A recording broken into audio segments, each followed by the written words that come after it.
You probably own something from Nike, a pair of shoes, a hoodie, something you bought a few years ago, and you're not alone. More than 300 million people across hundreds of countries wear the swoosh every single day. And Nike has built one of the most powerful brands in history, making billions in the process of turning a simple running shoe into a symbol of identity and creating in the process some of the most effective, historic advertising campaigns. But how did they manage to do it? How did Nike go from two guys selling running shoes from their car in Oregon to a global powerhouse that's backed by the best athletes in the world and some of the biggest cultural figures in history? So in this video, we're going to be diving into the story of Nike and the evolution of their marketing. From its humble beginnings and rise to global domination to their identity crisis and downfall in recent years, and how they're now trying to reclaim the throne and what made them great in the first place. My name is Omar. I'm the founder at Growth Labs, and for the past 5 years, I've generated millions for e-commerce businesses in the premium space using the same principles that I'm about to show you. Welcome to the history of Nike's advertising.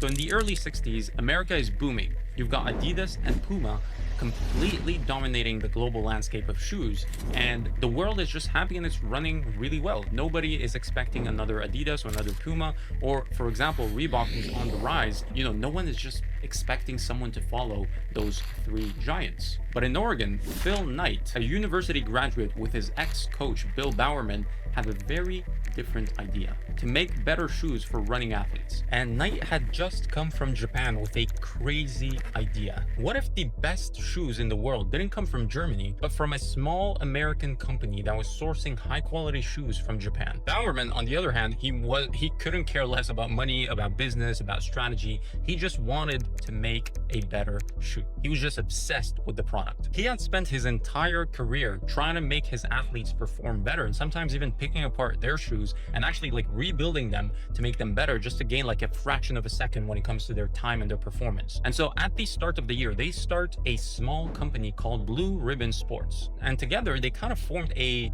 compatible duo, and that was the origin of Nike.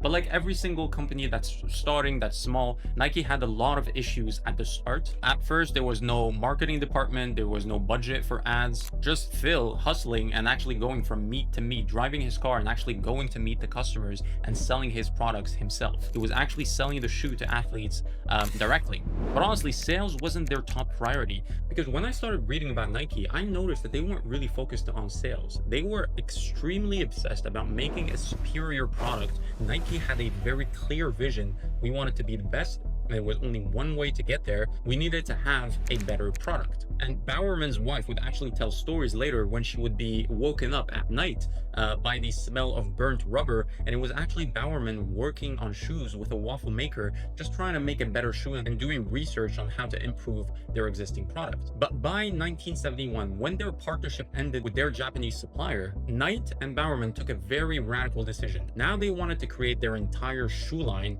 from scratch, and they took the Greek goddess's name, Nike, for the name of their company. They allegedly spent $35 on the logo and launched with one of their earlier successes, and that was the Nike Moon Shoe, inspired by Bowerman's wife's waffle maker. And so, leveraging Bowerman's connections in the sports world, they got their first athlete, and it was a complete success. You had athletes that started talking about them, and the word started spreading really quickly. And at the time, word of mouth was the most powerful marketing vector that any company could have. By the late 70s, Nike had started gaining traction in the US market domestically, but there was one problem. They were competing against giants. You had Adidas on one side, Puma on the other side, and they did not have the capital to compete on a monetary battlefield. And so while the other brands had cash and capital and a lot of resources, Nike didn't have that. And so as the decade closed, they realized that if they wanted to compete on the big stage, they needed to become more than a shoe company. And that's where the desire to become a brand was born. This takes us back to 1984. A young athlete named Michael Jordan walks into the Nike boardroom in Oregon. He's a rising star, but there's one problem. He doesn't even like Nike. He prefers Adidas. But across the table, Nike is desperate to sign him. The company's been bleeding money for years, Reebok is completely dominating the game, Adidas still owns global sports, and Nike's relevance is just fading fast. They tried everything, new shoes, new markets, new tech, but nothing worked, nothing achieved resonance. So they decided to go a route that none of the other big brands actually went, which is betting the entire brand on one person. The pitch was simple. We don't want you to wear our shoes. We want to build the entire brand around you. And it was a wild idea. While, athlete endorsements existed at the time, it was out of the question to give a player, a single entity, a single player, the entire creative control, a full product line, a collection with his name on it, custom commercials just based on that single player. Because if Jordan failed, Nike would go bankrupt. There was no coming back. But if he won, they changed the market forever. And so he signed. And with him, Nike launches the Air Jordan, a shoe that the NBA immediately banned just because it broke the uniform rules. Now they were for sure going bankrupt, right? But instead of panicking, they seized the moment and turned it into an opportunity. They ran a bold TV ad that said, "On September 15th, Nike created a revolutionary new basketball shoe. On October 18th, the NBA threw them out of the game. Fortunately, the NBA can't stop you from wearing them. Air Jordans from Nike." And this completely shattered the rules. This essentially positioned Nike leveraging the ban as a marketing angle. And overnight, Nike goes from barely surviving to becoming a cultural icon. And more importantly, they discover a truth, a market truth, which is that people don't buy products, they buy symbols. By the mid-80s, Nike realized the formula works, and they start signing faces of greatness one after the other. Bo Jackson, John McEnroe, Andre Agassi. Later, we've seen it with Serena Williams, Tiger Woods, and even LeBron James. And essentially, you can think of it this way. Every single athlete becomes a chapter in the long story of Nike's dominance. Each one represents a different side of the ambition that characterizes them. Nike's advertising evolves around them. So they revolutionized the industry once, and they were just about to do it again.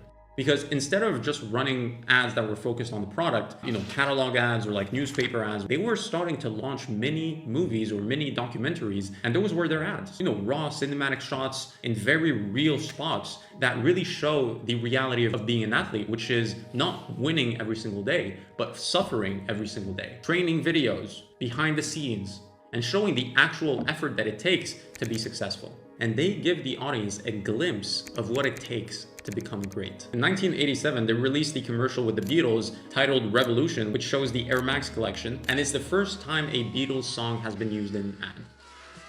Say you want a revolution, well,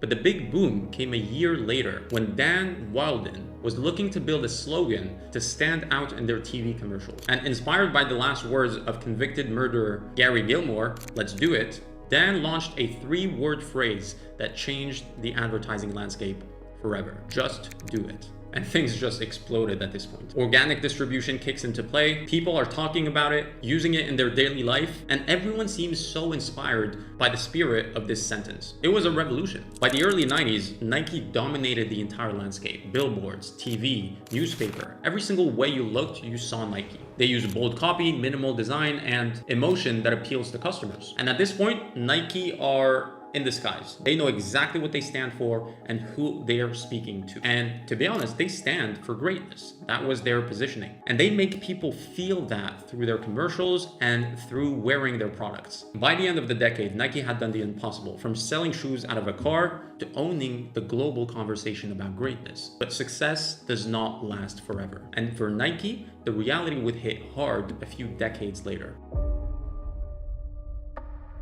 So it's 2020. For the past 2 decades, Nike has been unstoppable. Since the early 2000s, they had dominated sports, business, and culture in every way you can imagine. They had under their belt the biggest names in every single sport category. You had Cristiano Ronaldo, Serena Williams, LeBron James. Their ads had become pop culture moments. By 2020, Nike's market cap was over $30 billion, making it the most valuable apparel brand in the world. Their products were sold in hundreds of countries, and their logo was one of the most recognizable pieces of design to ever be made. But 2020 was marked by one very, very special event, C19, the pandemic. Sports stopped, stores closed, and everyone became isolated. And so for Nike, a brand built on movement and greatness and sports and doing things, this was new territory for them. So they had to reinvent the way that they communicated with their customers to weather this storm. And that's when they made a bold bet. Honestly, during the pandemic, they shifted from their traditional way of doing ads to having a more inclusive discourse. We saw,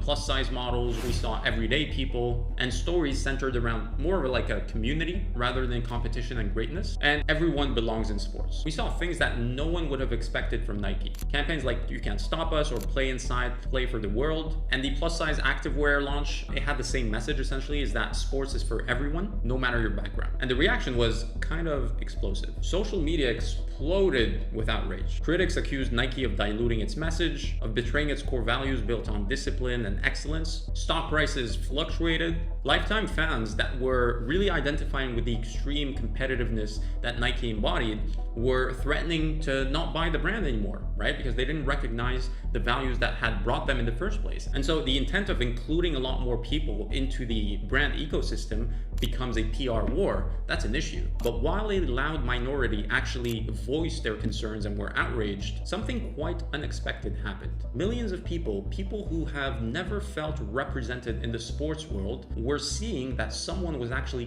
claiming them as a customer. And Nike had opened the doors to a market segment that everyone had ignored up to this point. And so Nike had taken a risk, but it paid off really, really handsomely. But it also raised a big question. How do you evolve as a brand without losing what put you in that position in the first place? And that question brings us to where Nike is today.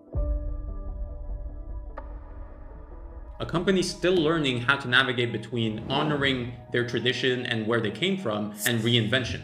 And so after the storm of 2020, the brand had finally found its balance again. It started merging its classic DNA of excellence, performance, discipline to a new inclusive voice that matches the era we're in. And you can check their recent campaigns, "You Can't Stop Us," or the other campaign that's called "Victory Lives Within." These campaigns have returned to the core idea that built the brand. So you still see the world-class athletes and the figures and the icons, but you also see kids playing in the street and also everyday people chasing small victories. And so Nike has evolved its advertising platform, but not its principles. You can scroll through their ad library and you'll see thousands of ads that replicate what you would see 40 years ago. They're leveraging faces, emotions, storytelling, and strong identity to resonate with their audience. So the tactics have evolved to match the short form content culture that we have now with UGC and a lot more raw content than what we would have a few decades ago, but the principles stay the same. And honestly, from a marketing perspective, Nike's ascension, Nike's dominance is a masterclass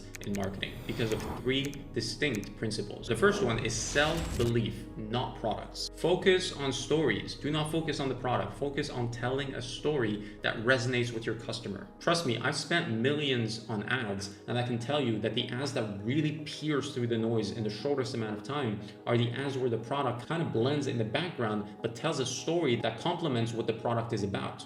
When people are brought into an identity that brings out all of their principles and values and they see themselves in the story you're telling, that's when it clicks and it's off to the races at that point. Because look, Nike doesn't sell shoes, it sells ambition. Every single campaign that they've done ties back to this specific word, ambition. The second principle is leveraging identity through storytelling. Nike's entire success was based on creating direct associations between the cultural icons of that time with their products. Michael Jordan was the first, but many great athletes followed him. And so when you're building a brand, it's all about what your product and what your brand is associated with. So you need to think very clearly about what you associate your brand with, because that ties directly with how much appeal your products create in your customers' minds. And the third principle is evolve the message, not the mission. Technology, formats, audiences, culture, all of that shifts. All of that inevitably changes with time. And so your mission needs to stay on a lane and you never divert from that lane. But the message can be adapted. You can evolve your communication. You can be fluid with the way you tell things to reach more people, to uncover new audiences, to refresh your messaging to cater to new needs that your audience has. Even introducing new products or venturing into different verticals. But you're always making sure that the identity of the brand remains remains untarnished. Diluting your brand is the easiest way to lose yourself as a founder, but also lose your brand and lose your audience. By the way, if you run a 7-figure e-commerce business and you want to scale to the next level by using these same timeless principles, I invite you to book a call with myself. You can click on the link below this video. It'll direct you to a calendar. Find the time to speak with me and we'll show you what's possible for your business. Nike's journey shows what's possible when storytelling meets conviction. Because at the end of the day, what it did is it proved that people do not buy product. People are not convinced by marketing, because it showed us with undisputable evidence that powerful marketing does not convince people to buy products. It convinces people to believe in something. If you like this video, consider subscribing, liking the video. Let me know what type of content you want to see in the future. In the meantime, stay tuned. We've got more coming, and I'll see you on the next video. Cheers.